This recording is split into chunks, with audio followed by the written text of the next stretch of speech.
오늘부터 다시 구속사 시리즈의 말씀을 함께 살펴보고자 합니다. 여러분, 우리 어디까지 말씀 살폈는지 기억하시나요? 복습을 하자면 솔로몬의 범죄로 인해서 북이스라엘과 남유다로 나라가 분열되게 됩니다. 북이스라엘은 이제 여로보암이, 남유다는 르호보암이 이제 나라를 다스리게 되죠. 르호보암이 나라를 물려받았지만, 솔로몬으로부터 물려받았지만 그의 어리석은 실정으로 인해서 백성들에게 인심을 잃고 맙니다.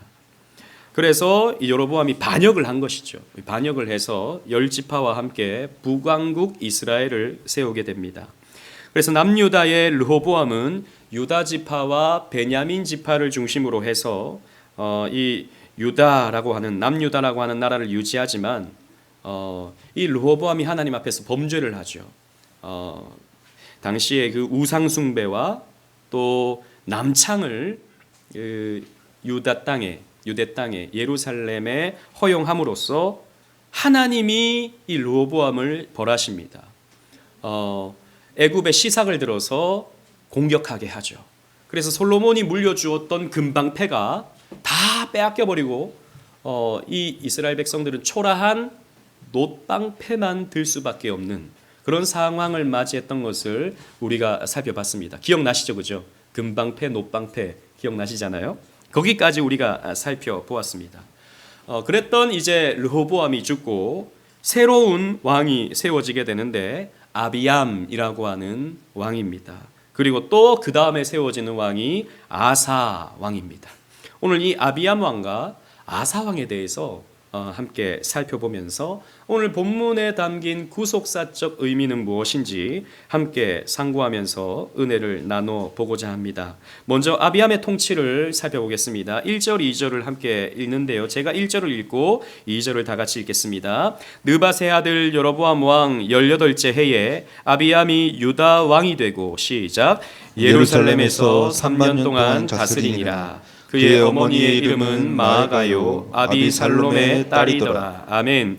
여로보암이 북왕국 이스라엘을 다스리고 있을 18년 해가 되는 때에 남유다의 르호보암이 죽었습니다. 그리고 그의 아들 아비암이 역대기에서는, 그러니까 역대하에서는 아비야라고 되어 있습니다. 같은 인물이에요. 이 아비암이 왕이 되었습니다. 그런데 이 아비암은요, 통치 기간이 굉장히 짧았습니다. 3년밖에 되지 않았어요. 그런데 이 아비암에 대해서 소개하면서 그의 어머니를 소개하는데요. 그 어머니의 소개가 참 의미심장합니다. 여러분, 성경에는 아무 의미 없는 진술을 하지 않죠. 여기 강조의 표현이 있는 것입니다. 그의 어머니의 이름은 마아가고 아비살롬의 딸이었다 라고 소개하고 있습니다. 아비살롬. 여러분, 히브리어는요, 자음만 있습니다. 모음이 없어요. 원래 히브리어에는. 나중에 사람들이 후대에 이제 모음을 붙여 놓은 거예요. 그러니까 우리나라로 치면 기역, 니은, 디귿 이렇게밖에 없는 겁니다. 근데 여러분 생각해 보세요. 아비살롬과 똑같은 자음을 가진 한 인물이 있습니다. 아비살롬. 누굴까요? 누구와 이름이 똑같을까요? 예. 주보를 미리 보셨나 봐요. 예, 맞습니다. 압살롬과 표기가 똑같습니다. 그래서 많은 신학자들은 이 아비살롬이 압살롬이다라고 이렇게 해석을 합니다. 즉 마아가는요, 압살롬의 딸이었던 것이죠. 그런데 사실 이 딸이라고 하는 표현도 바트라는 표현인데 히브리어로 이건 딸이 될 수도 있고요, 손녀가 될 수도 있어요. 그러니까 아무튼 여자 후손이다 이런 의미로 사용되는 게 바트라는 말입니다. 정확히는 압살롬의 손녀딸이에요, 이 마아가가. 그러니까 이 아비암에 대해서 소개하면서 그의 어머니는 마아가이고 그 마아가는 압살롬의 손녀딸이었다라고 하는 것을 강조해서 소개해주고 있는 것이죠. 여러분, 압살롬 우리가 잘 기억하고 있습니다. 다른 사람은 우리가 잊어버려도 압살롬은 우리가 잊기가 어렵죠. 굉장히 인상적인 인물이었기 때문이죠. 아버지를 반역해서 아버지를 죽이려 했던 백주대낮에 의붓 어머니를 욕보였던 아들이 압살롬이었습니다. 게다가 자기 형을 죽이기도 했죠. 그러니까 이 악한 자의 대명사가 압살롬이다라는 거죠. 그런데 그의 손녀가 마아가고 그의 아들이 아비암이다라고 성경은 소개하고 있는 것입니다. 여러분, 어머니는 자식에게 가장 큰 영향을 주는 존재입니다. 어머니의 자리는요, 사실 아버지가 대신하기도 어려워요. 아이들이 가장 정서적으로 큰 영향을 받는 존재는 어머니이기 때문에 아이들이 울 때도 아빠 이렇게 울지 않아요. 엄마 이렇게 울지. 심리적으로도 의존적이고요, 정서적으로도 의존적입니다. 그래서 어머니의 정서가 아이에게 가장 큰 영향을 주게 되는 것이죠. 그래서 하나님이 모세를 키우실 때도 모세를 키울 때 애굽의 왕궁에서 키우잖아요. 애굽의 그 학문을 공부하고 애굽의 철학을 공부하고 애굽의 과학을 공부하는 모세였지만 하나님은 이 모세를 키울 때 그 젖 어머니로서 젖 유모로서 누구를 붙여주십니까? 친어머니인 히브리인 요게벳을 붙여주시죠. 그러니까 그 공주의 아들로서 애굽의 왕자로서 살아가지만 그 어머니의 영향을 계속 받도록 하나님께서 허용하셨다라는 것입니다. 히브리인의 정체성을 잊지 말라는 것이죠. 그래서 히브리인으로서 자라면서 나중에 결국에는 나름 히브리인들을 지키기 위해서 사람을 죽이게 되는 그런 모세의 모습을 보고 있지 않습니까? 볼 수 있지 않습니까? 어쨌든 이 아비암의 이 속에는요, 이 아비암의 어머니의 큰 영향을 받았음을 우리에게 보여주고 있습니다. 여러분, 여기에서 우리는 생각해 봐야 됩니다. 여러분, 우리는 어릴 때는 주로 어머니의 혹은 아버지의 영향을 많이 받지만 이제 청소년이 되면 이제 중학교 가는 우리 유은이 같은 경우에 혹은 우리 중고등학생들 경우에 혹은 청년들 같은 경우에 이제는 부모님의 영향을 크게 받진 않아요. 물론 받긴 하지만 누구의 영향을 받습니까? 친구들의 영향을 많이 받죠. 그래서 걱정이에요. 이제 중학교를 가는 유은이가 어떤 친구를 만나게 될까? 막 껌 씹고 막 이런 애들, 옆에 친구들이 만나가지고 나도 껌 한번 씹어봐야겠다. 그럼 큰일이잖아요. 껌 좀 씹을 수도 있죠. 한때 여기 껌 좀 씹었던 분들이 있을지도 몰라요. 그런데 그럴까봐 걱정이 되는 거죠. 왜? 영향을 받으니까. 좋은 선생님을 만나기를 기도해야 돼요. 좋은 친구들을 만나기를 기도해야 돼요. 여러분, 이제 새 학기가 시작되는데 우리 자녀들, 부모님들 기도하셔야 돼요. 우리 친구들도 기도해야 돼요. 우리 친구들, 목사님 보세요. 기도하셔야 돼요. 좋은 친구들을 만나도록. 왜? 우리는 영향을 받거든요. 우리 어른들도 마찬가지입니다. 여러분들은 영향을 받지 않는 것 같습니까? 아니요, 우리는 영향을 받아요. 누군가에게 우리는 영향을 받고 살아갑니다. 우리는 인스타그램에 소위 셀럽들의 영향을 받죠. 누가 이런 걸 사니까 너무 좋더라. 요즘에 보면요, 소비 시대잖아요. 요즘에는 이 세상의 모토가 소비하라. 그러면 너희가 행복해질 것이다. 라고 하는 게 이 세상의 캐치프레이즈지 않습니까? 그래서 뭔가가 필요해서 사기보다는 뭔가 사고 싶어서 사는 게 오늘날 우리의 삶이에요. 그래서 요즘에 어제 제가 라디오 방송을 유튜브로 봤는데 무슨 중국의 알리인가요? 테무인가요? 이게 한국에 큰 영향을 미치고 있대요. 그러니까 너무 싼 거예요. 너무 싸서 사람들이 필요도 없는 걸 계속 산다는 겁니다. 사놓고는 너무 싸니까 버려도 되는 거예요. 소비하는 게 그냥 그게 되죠. 그러니까 요즘에 그런 걸 봐도 무슨 아이템 이런 것들을 계속 사람들에게 보여주니까 사람들이 계속 소비를 하는 거예요. 우리가요, 누군가에게 계속 영향을 받습니다. 셀럽들의, 소위 잘 나가는 유튜버들의 혹은 잘 나가는 멘토들의 계속해서 영향을 받아요. 여러분들의 멘토는 누구입니까? 성공한 사람들, 잘 나가는 사람들, 아주 멋져 보이는 사람들, 이런 사람들이 여러분들의 멘토가 되고 있지는 않습니까? 물론 어느 부분에서는 우리가 배울 점이 있죠. 어느 선한 부분에서는 우리가 영향을 받아야 되죠. 하지만 여러분들에게 영적인 선한 영향을 주는 사람과는 여러분들은 어떤 관계를 맺고 있습니까? 영향을 받는다니까요. 우리는. 여러분들은 선한 영향력을 누구에게 받고 있습니까? 어떤 영적 교제권을 갖고 있습니까? 우리 한번 생각해 봐야 돼요. 늘 만나는 사람, 늘 대화하는 게 그저 성공, 그저 즐거움, 그저 행복한 나의 외면적인 행복한 삶, 여기에만 여러분들이 머물러 있고 거기에만 대화하고 있다면 뭔가는 문제가 있는 것입니다. 그럼 우리가 마음이 거기로 갈 수밖에 없는 거예요. 여러분, 우리는 영적인 교제권을 회복해야 됩니다. 우리는 영적인 선한 영향을 받고 살아가야 돼요. 더 나아가서는 우리가 그런 영적인 선한 영향력을 나타낼 수 있는 사람이 될 수도 있어야 됩니다. 그래서 여러분들이 사람들에게 주는 어떤 메시지가 사람들에게 영적인 자극을 주고, 여러분들이 나타내 보이는 작은 행동들이 다른 사람에게는 어떤 영적인 감동을 주는 그런 영적인 영향력을 여러분들이 나타내셔야 된다는 거죠. 믿음의 사람을 옆에 두십시오. 믿음의 사람을 옆에 두시고 그 사람에게 영향을 받으십시오. 더 나아가서는 여러분들이 믿음의 사람이 되십시오. 그래서 믿음의 좋은 영향력을 나타내 주시기를 바랍니다. 그리고 이 아비암의 더 자세한 소개를 살펴보시겠습니다. 3절 말씀 보십시오. 아비암이 그의 아버지가 이미 행한 모든 죄를 행하고 그의 마음이 그의 조상 다윗의 마음과 같지 아니하여 그의 하나님 여호와 앞에 온전하지 못하였으나 라고 하고 있습니다. 아비암은요, 그의 아버지의 죄를 그대로 답습했습니다. 여러분 기억하시나요? 이 르호보암의 죄가 있었습니다. 이 르호보암의 죄가 무엇이었는가? 여러분 앞장으로 한번 가보십시오. 앞장으로 14장 23절 24절 르호보암의 죄, 그 금방패를 다 빼앗겨버린 그 이유가 무엇이었는가? 23절 제가 읽고 24절 다 같이 읽겠습니다. 이는 그들도 산 위에와 모든 푸른 나무 아래에 산당과 우상과 아세라상을 세웠습니다. 시작.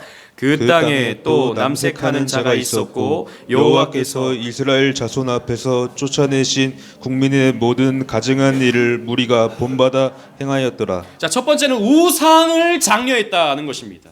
우상을 세웠다라는 것이죠. 그리고 또 하나는 남색하는 자들이 허용되었다라는 것입니다. 그러니까 이 남색은 지난번에도 살펴봤죠, 그죠? 신전 창기를 말하는데 남창을 말하는 거예요. 이런 것들을 허용한 거죠. 그런데 이것을 이 아비암이 그대로 답습했다라는 것입니다. 그래서 이 아비암의 평가가 무엇입니까? 하나님 앞에서 온전하지 못했다라는 것입니다. 그래서 하나님 앞에서 그는 다윗의 길로 가지 아니하고 이런 연약한 모습을 보였다라는 것이죠. 그런데요, 놀라운 것은 이런 아비암이었지만 하나님이 이 아비암에게 은혜를 베풀어 주십니다. 다시 여러분 15장으로 가보십시오. 15장으로 가셔서 4절 5절을 함께 읽도록 하겠습니다. 4절 제가 읽고 5절 다 같이 읽겠습니다. 그의 하나님 여호와께서 다윗을 위하여 예루살렘에서 그에게 등불을 주시되 그의 아들을 세워 뒤를 잇게 하사 예루살렘을 견고하게 하셨으니 시작. 이는 다윗이 햇사람 우리아의 일 외에는 평생에 여호와 보시기에 정직하게 행하고 자기에게 명령하신 모든 일을 어기지 아니하였음이라. 자, 보십시오. 아비암의 모습은 온전치 않은 모습이었어요. 아버지의 죄를 그대로 답습하는 모습이었습니다. 그런데 그렇다고 해서 유대가 멸망하지 않는다라는 것입니다. 예루살렘에 등불을 주셨다라는 겁니다. 예루살렘을 견고하게 하셨다라는 거죠. 이해가 되지 않습니다. 죄를 지었으면 망해야 되죠. 죄를 지었으면 벌을 받아야 됩니다. 물론 벌을 받습니다. 하지만 망하지 않는다는 거예요. 왜 그렇습니까? 다윗 때문에. 오늘 본문 말씀 보면 다윗 때문에, 다윗을 위하여, 또 다윗이 연약한 모습이 있었지만 그러나 그가 여호와 보시기에 정직했기 때문에 하나님이 이 아비암을 망하게 하진 않으셨다라고 성경은 가르쳐주고 있습니다. 여러분, 이 말씀은요, 다윗에게 주신 하나님의 언약을 생각나게 합니다. 사무엘하 7장 16절 주보이는데요, 하나님이 이 다윗에게 이 언약의 말씀을 주셨죠. 다 같이 한번 읽어보도록 하겠습니다. 시작. 내 집과 내 나라가 내 앞에서 영원히 보존되고 내 왕위가 영원히 견고하리라 하셨다 하라. 아멘. 여러분 보세요. 하나님은요, 다윗에게 주신 언약을 기억하시는 하나님이십니다. 다윗에게 약속하셨기 때문에 그 약속의 효험이 아비암까지도 이어지게 되는 거예요. 여러분, 이것이 하나님의 언약의 특징입니다. 하나님은요, 언약에 신실하신 하나님이죠. 우리는, 저와 여러분들은 언약에 신실하지 못합니다. 하나님의 언약의 말씀에 우리는 신실하게 반응하지 못해요. 믿음을 신실하게 실천하지 못하는 연약한 존재가 저와 여러분입니다. 그런데 하나님은 우리의 죄를 그대로 갚지 않으시고 우리의 죄에 대해서 바로바로 심판하지 않으시고 하나님이 우리에게 주신 언약대로 우리를 망하게 하지 않으시는, 우리를 영원한 저주와 심판 가운데 던지지 아니하시는 언약에 신실하신 하나님이십니다. 우리는 요한복음 3장 16절 말씀을 잘 알고 있어요. 하나님이 세상을 이처럼 사랑하사 독생자를 주셨으니 이는 저를 믿는 자마다 멸망치 않고 영생을 얻게 하려 하심이라. 행하는 자마다가 아니에요. 신실하게 사는 자마다가 아니에요. 100점 맞는 자마다가 아니에요. 믿는 자마다. 은혜입니다. 이 약속을 우리에게 해주셨기 때문에 우리는 우리의 죄 때문에 징계는 받으나 멸망치 않는 거예요. 이 언약 때문에. 그래서 여러분, 아비암은 전쟁에서만큼은 계속해서 승리합니다. 오늘 보면 6절 7절 말씀 보십시오. 제가 6절을 읽고 7절을 다 같이 읽겠습니다. 르호보암과 여로보암 사이에 사는 날 동안 전쟁이 있었더니 시작. 아비암과 여로보암 사이에도 전쟁이 있으니라. 아비암의 남은 사적과 그 행한 모든 일은 유다 왕 역대 시략에 기록되지 아니하였느냐. 오늘 본문에는 뚜렷이 나타나고 있지는 않지만 전쟁이 많았다, 뭐 이런 기사만 있지만 역대하 13장을 읽어보면 이 아비암이 용감하게 싸웁니다. 용감하게 싸우면서 하나님의 이름으로 싸워요. 하나님의 이름으로 싸워서 대승을 거둡니다. 하나님이 은혜를 베풀어 주신 것이죠. 그러니까 열왕기를 기록한 기록자는요, 이 아비암의 승리가 아비암이 전쟁을 잘해서 승리한 게 아니라 다윗에게 준 언약 때문에 승리할 수 있었다라고 하는 것을 보여주는 겁니다. 하나님의 은혜 때문이다라는 것이죠. 그리고 이제 아사의 통치를 살펴보겠습니다. 이 아비암은 3년 만에 이제 죽고 말아요. 왕이 되고 나서 3년 만에 죽고 맙니다. 그리고 그의 아들 아사가 통치하게 됩니다. 9절 10절을 함께 읽어보는데 우리 10절은 어린이들이 한번 읽어보도록 해요. 옛날에 우리 어린이들 목소리가 굉장히 컸는데 나이가 들면 들수록 목소리가 작아지는 것 같아. 이제 내 좀 컸다 이겁니까? 이제 뭐 아니잖아요, 그죠? 우리 어린이들 또렷또렷하게 한번, 우리 시아도 한번 읽어보세요. 이제 초등학생이잖아 이제 시아도, 그지? 우리 시오도 한번 읽어봅시다. 자, 9절 목사님이 읽고 10절 다 같이 우리 어린이들이 읽어보는 거예요. 이스라엘의 여로보암 왕 제20년에 아사가 유다 왕이 되어 시작.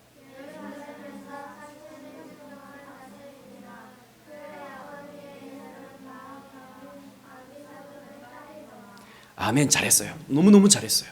근데 배에 힘을 좀 더 줘야 돼. 이스라엘이 이렇게 해야 되는 거예요. 아무튼 너무너무 잘했습니다. 다음에 또 한번 시켜볼게요. 아비암이 죽고 그의 아들 아사가 유다의 왕이 되었습니다. 근데 놀라운 것은 여러분 좀 이상한 것 같지 않습니까? 이 소개가 좀 이상해요. 좀 똑똑하신 분들은 바로 캐치를 할 겁니다. 뭐가 이상합니까? 이 아사의 어머니의 이름을 보세요. 또 누구예요? 마아가예요. 아니, 아버지 아비암의 어머니가 마아가였는데 아비암의 아들인 아사의 어머니도 마아가예요. 무슨 이런 족보가 있습니까? 이건 오해입니다. 이건 또 이 가정이 콩가루 집안이구나. 그렇게 생각하실 수 있는데 이건 오해예요. 뭐냐면 이 마아가가 아사가 왕이 될 때에도 태후의 역할을 했다라고 하는 것을 보여줘요. 그러니까 영향력을 미치는 태후, 그런 역할을 여전히 마아가가 감당하고 있었다는 겁니다. 그러니까 이 마아가는요, 권력욕이 대단한 여자였다라는 거죠. 그러니까 자기 아들이 왕이 되었을 때도 왕을 좌지우지하는 그런 어머니로서의 역할을 했고, 그 손자가 왕이 되었을 때도 여전히 자기가 그 왕을 좌지우지하는 그런 태우로서의 역할을 끝까지 하려고 했다라는 것입니다. 그런데 아사는요, 자기 아버지와는 다른 길을 걷습니다. 11절부터 13절 우리 다 같이 한번 읽어보는데요. 제가 11절, 12절 읽고 13절 다 같이 읽겠습니다. 아사가 그의 조상 다윗같이 여호와 보시기에 정직하게 행하여 남색하는 자를 그 땅에서 쫓아내고 그의 조상들이 지은 모든 우상을 없애고, 시작. 또 그의 어머니 마아가가 혐오스러운 아세라상을 만들었으므로 태우의 위를 패하고 그 의상을 찍어 기르던 시냇가에서 불살랐으나. 아멘. 보세요. 아사는 하나님 보시기에 다윗과 같이 정직하게 행했습니다. 두 가지 개혁을 했는데, 첫째는 남색하는 자를 그 땅에서 쫓아냈다라는 겁니다. 지금 우리로 치면 이제 동성연애하는 이런 자들을 벌했다라는 거죠. 쫓아냈다라는 것입니다. 신전의 남창들, 이런 이 성적으로 문란한 자들을 쫓아내버린 거죠. 순결함을, 성적인 순결함을 회복하고자 했습니다. 두 번째는 그의 어머니, 정확히 그의 할머니였던 태후 마아가를 폐위시켜버렸어요. 자꾸 이렇게 왕에게 영향을 미치고 이 아사에게 이런 우상 숭배를 장려하려고 하는 이런 할머니를 폐위시켜버린 겁니다. 아세라신을 숭배하는 원흉이 마아가였기 때문이죠. 그래서 아세라상을 찍어서 부셔버리고 기드론 시냇가에서 불살라버렸다라고 하고 있습니다. 아사왕은요, 적어도 하나님의 말씀을 단호하게 따르는 왕이었어요. 이 아사는. 왜? 율법에 그렇게 기록하고 있기 때문입니다. 제가 신명기 13장 6절로 9절 말씀을 읽어드릴 텐데요. 여러분 주보에 있습니다. 제가 쭉 읽고 아니요. 한 절 한 절 우리 교독하면서 읽도록 하겠습니다. 제가 6절 읽고 여러분들이 7절 읽고 이런 식으로 다 같이 한번 읽어보겠습니다. 내 어머니 아들 곧 내 형제나 내 자녀나 내 품 안의 아내나 너와 생명을 함께하는 친구가 가만히 너를 꾀어 이루기를 너와 내 조상들이 알지 못하던 다른 신들, 시작. 곧 내 사방을 둘러싸고 있는 민족, 혹 내게서 가깝든지 내게서 멀든지 땅이 못해서 있는 민족의 신들을 우리가 가서 섬기라 할지라도 너는 그를 따르지 말며 듣지 말며 긍휼히 여기지 말며 애석히 여기지 말며 덮어 숨기지 말고, 시작. 너는 용서 없이 그를 죽일 때에 내가 먼저 그에게 손을 대고 후에 무 백성이 손을 대라. 아멘. 보세요. 하나님은 모세를 통해서 분명히 말씀하셨습니다.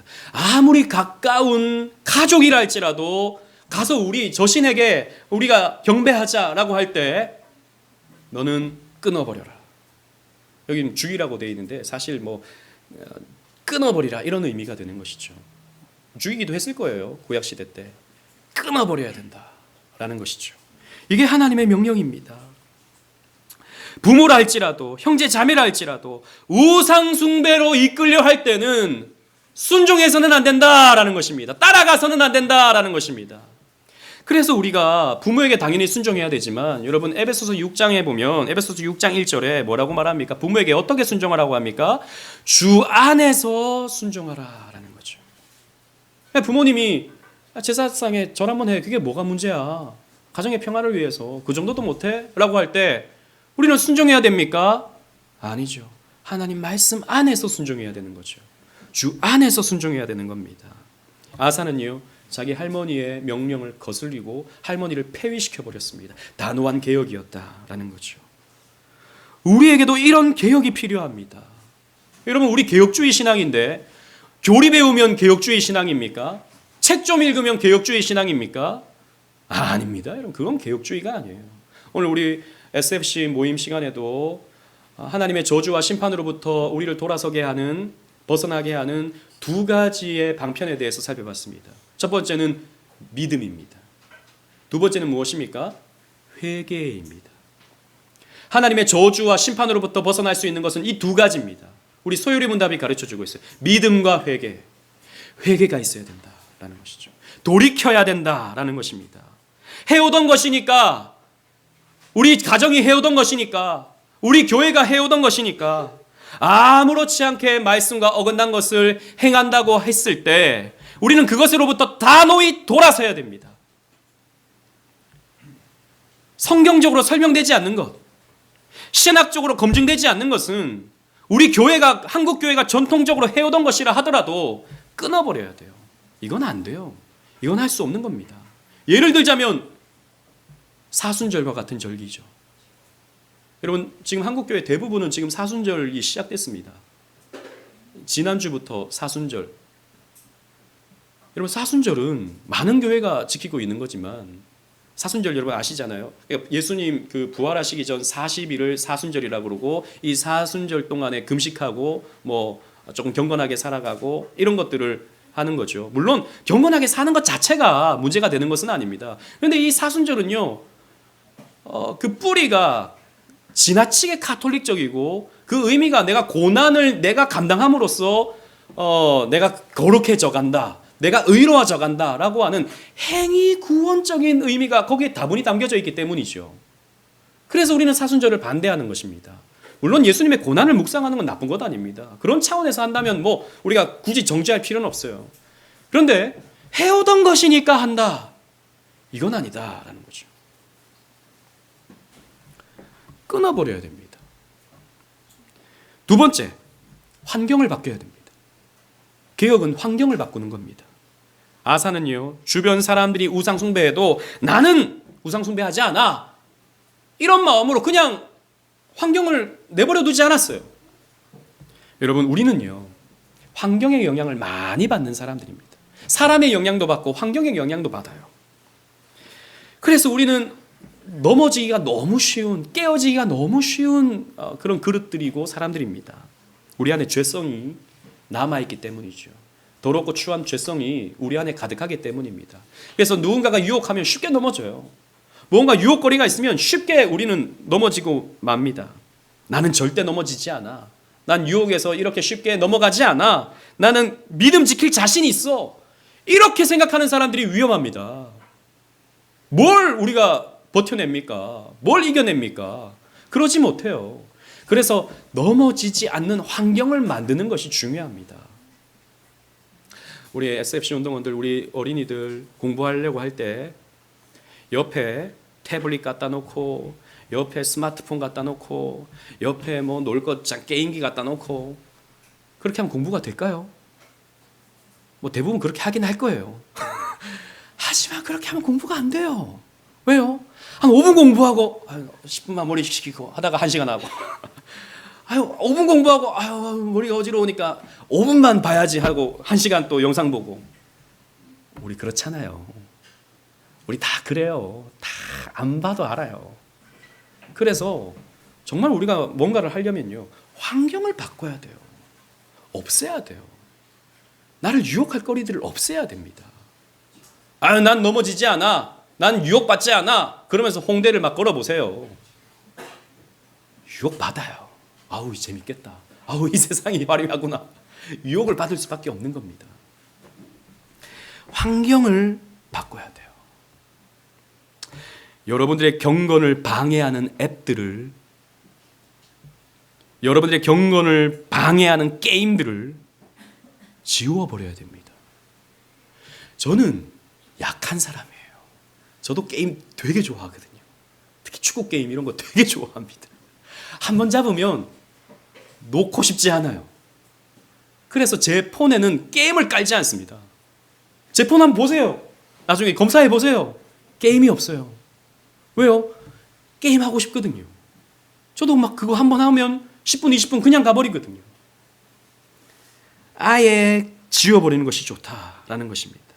그리고 나를 유혹하고 미혹하는 어떤 대상이 있다면, 나에게 악영향을 미치는 대상이 있다면 그 관계를 여러분 끊어버리시는 것이 좋습니다.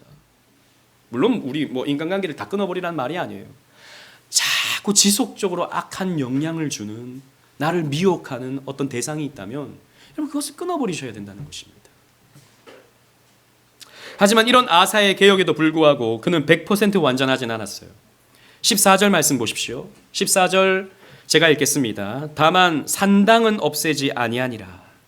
그러나 아사의 마음이 일평생 여호와 앞에 온전하였으며, 즉 다만, 그에게도 흠이 있었는데 다만 산당은 없애지 않았다. 여러분, 산당은 이방인들이 이전부터, 가나안 땅에 살던 이방인들이 이전부터 우상을 숭배하던 그런 우상 숭배의 장소죠. 이걸 없애지 않았다라는 겁니다. 왜냐하면 정치적으로 당시에 다윗 시대에, 솔로몬 시대에 수많은 이방인들이 이 이스라엘 사람으로 이민을 왔거든요. 왜 이 땅이 워낙 부유하니까 종으로든 어떤 목적으로든 많은 사람들이 이민을 왔거든요. 근데 이 사람들이 갖고 있던 종교들이 있는데 그걸 한꺼번에 없애버리면 좀 문제가 될 것 같다라고 하는 판단이었던 거죠. 그래서 산당은 그냥 내버려 둔 겁니다.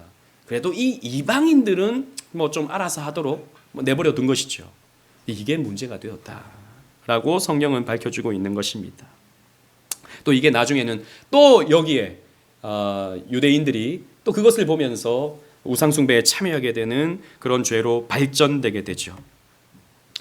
그리고 이후 아사 왕은요, 북이스라엘과의 전쟁에서 위협을 느낀 나머지, 북이스라엘이 이렇게 있잖아요. 바로 위에 전쟁을 계속하는데 위협을 느껴서 처음에는 막 기도하면서 아사 왕이 승리했는데 시간이 지나면 지날수록 또 위기감을 느끼고, 그 북이스라엘 위쪽에 시리아 지역에 당시에 아람이라는 왕이 있었습니다. 아람이라는 나라가 있었습니다. 이 나라의 왕이 벤하닷이라는 사람인데요, 이 사람에게 뇌물을 줍니다. 이 아사 왕이 성전에 있는 금은, 그리고 자기가 가지고 있는 금은을 이 벤하닷에게 갖다 바치면서 북이스라엘을 좀 공격해 달라고 이렇게 요청을 하게 되죠. 그러니까 전쟁은 여러분, 특히 이 언약 백성들의 전쟁은 누가 하는 것입니까? 하나님이 하시잖아요. 전쟁은 하나님께 속한 것이잖아요. 그런데 이 아사 왕이 자기의 머리를 굴리는 거예요, 나중에. 그래서 뇌물을 갖다 바치고 북이스라엘 공격하게 함으로써 자신의 왕위를 보존하려고 하는 아사 왕의 연약한 모습을 우리는 성경을 통해서 발견할 수 있습니다. 18절 말씀 보세요. 그 말씀이 기록되어 있는데요. 18절.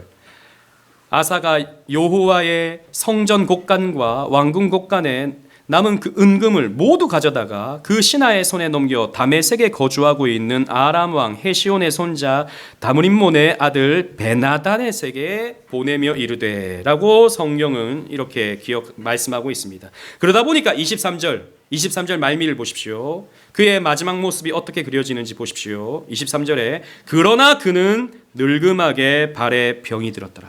그래서 발에 병이 들어서 결국에는 죽게 됩니다. 어떤 병인지는 알 수 없어요.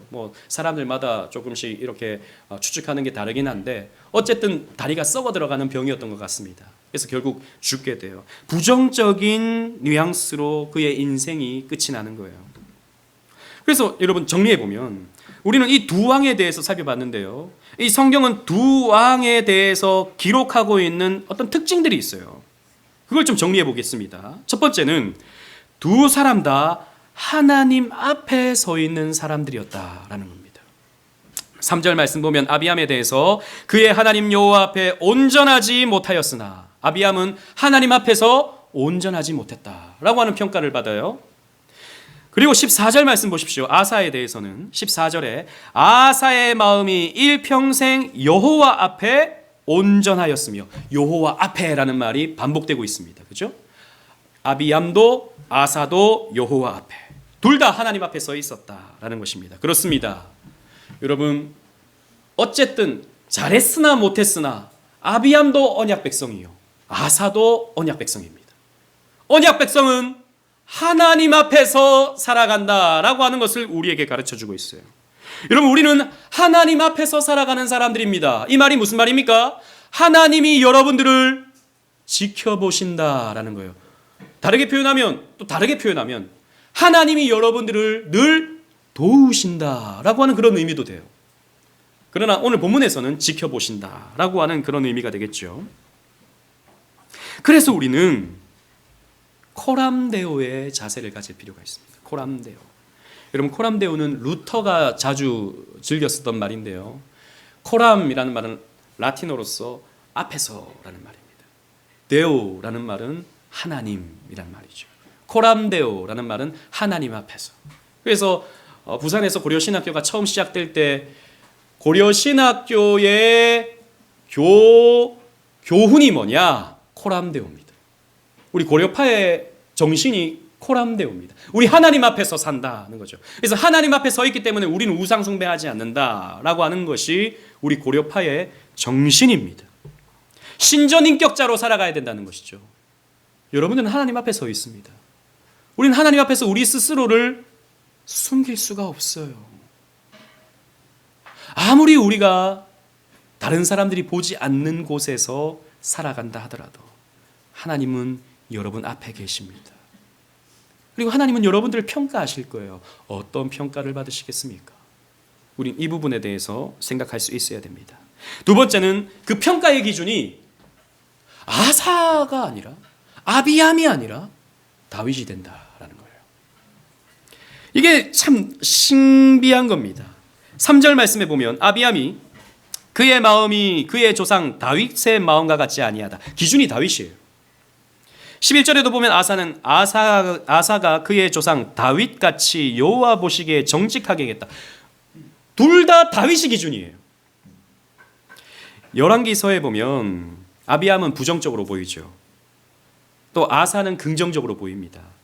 근데 역대기를 보면 둘 다 공과가 다 있어요. 공과가 다 있습니다. 그런데 왜 아비암은 다윗과 같지 않았고 아사는 다윗과 같았습니까? 성경은 그 부분에 대해서 구체적으로 언급하고 있지 않아요. 그러나 둘 다 잘한 게 있고 못한 게 있어요. 그럼 뭐가 차이입니까? 다윗과 같았다, 다윗과 같지 않았다. 뭐가 차이입니까? 여러분, 우리가 아는 것처럼 다윗도 그렇게 훌륭한 인품을 가진 사람은 아니었어요. 연약함이 있었고 부족함이 있었던 사람입니다. 많은 실수를 했던 사람이에요. 그러나 여러분, 다윗이 다윗 될 수 있는 아주 중요한 까닭이 있었습니다. 하나님이 다윗을 귀하게 여기시는 아주 중요한 이유가 있었습니다. 여러분, 무엇이었습니까? 오늘 본문에도 그것이 드러나요. 다윗은 똑같이 죄를 지었지만 다윗은요, 회개하는 사람이었다라는 것입니다. 그래서 여러분, 5절 말씀에도 오늘 본문 5절 말씀에 보면 다윗의 실수 사건을 굳이 언급하고 있는 거예요. 다윗이 밧세바를 범한 것 외에는 하나님 앞에서 온전했다, 정직했다, 이렇게 평가하고 있는 거죠. 그죠? 다윗이 실수했었다라는 것을 강조함으로써, 하지만 그는 그 실수를 통해서 회개하는 사람이었다라고 하는 것을 보여줘요. 여러분, 우리 다 실수합니다. 우리 다 부족해요. 우리 다 하나님 앞에서 부끄러운 존재입니다. 우리 다 공과가 있어요. 잘하는 게 있고요, 못하는 게 있습니다. 하지만 가장 결정적인 건 뭐냐? 회개하는가 회개하지 않는가, 거기에 우리의 판단이 달려있다라는 것입니다. 여러분, 회개하셔야 됩니다. 우리는 날마다 회개하는 존재가 되어야 됩니다.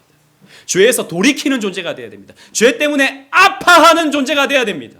아까 우리 SFC 모임에서 다 물어봤어요. 제가 죄 때문에 아파한 적이 있는가? 죄 때문에 괴로웠던 적이 있는가? 다 물어봤어요. 감사하게도 우리 SFC 운동원들은 죄 때문에 눌려하고 아파했던 적이 있었대요. 지금도 그런 고민이 있대요. 감사한 거죠. 그 죄를 아파하고 그 죄로부터 돌이키고자 하는 그런 자세가 여러분들을 살리는 겁니다. 그게 하나님 앞에서 온전한 거예요. 아마도 아비암은 회개에 인색했던 자였던 것 같습니다. 자신의 죄에 대해서 별다른 자각이 없었던 것 같아요. 하지만 아사는 달랐던 것 같아요. 자신의 죄에 대해서 회개하고 상하고 통회하는 마음으로 하나님의 은혜를 구했던 자 같습니다. 이 차이가 있었다라고 우리는 추측할 수 있죠. 마지막 세 번째로, 언약이 그들을 구원한다라는 거예요. 아비암, 아사 둘 다 공과가 있다 그랬습니다. 하지만 아비암이 과가 더 부각되지만 유다가 이 아비암으로 인해서 무너지지 않았습니다. 4절 말씀 보는 것처럼 그의 하나님 여호와께서 다윗을 위하여 예루살렘에서 그에게 등불을 주셨다. 다윗을 위하여. 즉 다윗에게 주신 언약 때문에 구원을 받았다라는 것이죠. 아사도 마찬가지입니다.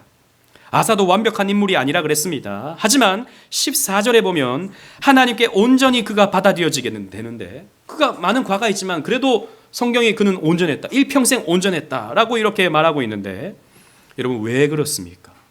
이유를 우리가 오늘 본문에서 어떻게 찾을 수 있습니까? 아사는요, 하나님의 언약의 말씀을 귀하게 여긴 사람이었다라고 하는 것을 볼 수 있죠. 그래서 우상을 깨부셔버리고 할머니를 폐위시켜버린 것 아닙니까? 하나님의 언약의 말씀을 귀하게 여겼다라는 것입니다. 여러분, 여기서 중요한 거, 정말 중요한 겁니다. 그 아사의 행위로 온전했다는 게 아니에요. 그 아사가 우상 숭배, 우상을 파괴해버리고 할머니를 폐위시켜버린 그 행위가 온전하게 된 이유가 아니라는 겁니다. 하나님의 율법을 귀하게 여긴 그 믿음이 아사를 온전하게 만들었다라는 거예요. 우리가 앞에서 살펴본 것처럼 아비암도 아사도 둘 다 행위로는 온전하지 않았습니다. 하지만 이들은 둘 다 어쨌든 하나님의 언약 때문에 하나님께 받아들여졌다라는 거예요. 이게 여러분 우리 기독교의 핵심입니다. 하나님은 우리를 행위로 판단하지 않으신다라는 거예요. 무엇으로 하나님이 우리를 판단하십니까?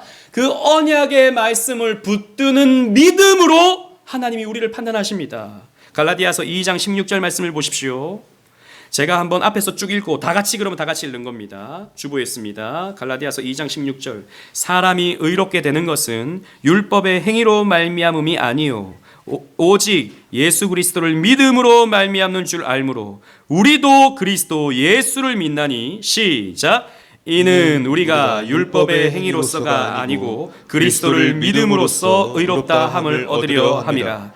율법의 행위로서는 의롭다 함을 얻을 육체가 없느니라. 아멘. 아비암도 아사도 행위로는요 의롭다함을 받지 못해요. 그러나 아비암은 다윗 언약 때문에 구원을 받습니다. 물론 그가 막 천국에 갔다 이 말은 아니에요. 그건 모를 일이에요. 하지만 적어도 그 나라가 보존되었다라는 차원에서 구원을 말하는 것입니다. 아사도 그가 말년에 많은 실수를 했지만 그는 온전히 여겨지는 겁니다. 무엇 때문에요? 하나님의 언약을 믿는 그 믿음 때문에. 우리는 이 신구약 언약의 말씀을 믿을 때, 여기에 대한 확신을 갖고 내 삶을 맡길 때 우리는 의롭다 판단을 받을 거예요. 우리는 예수 그리스도만큼이나 의롭다는 하나님의 판결을 받게 될 것입니다. 여전히 죄가 묻어 있지만, 여전히 부족하지만, 여전히 온전히 순종하지 못하는 우리들이지만, 우리가 하나님의 언약의 말씀을 믿으며 나아갈 때 하나님은 우리를 예수님만큼이나 온전하다라고 말씀하실 거예요.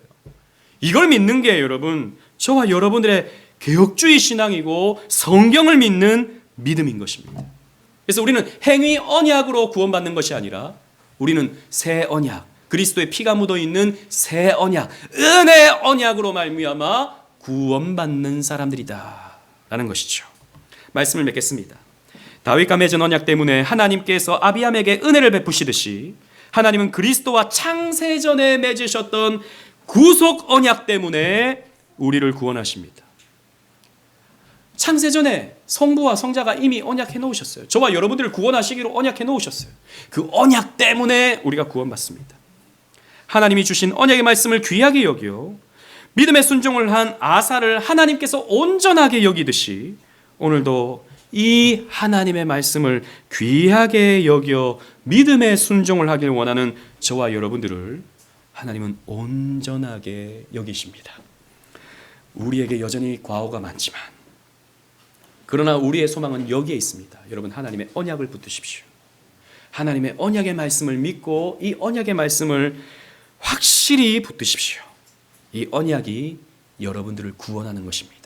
이 은혜를 누리는 저와 여러분들 되시기를 주님 이름으로 축원합니다. 아멘.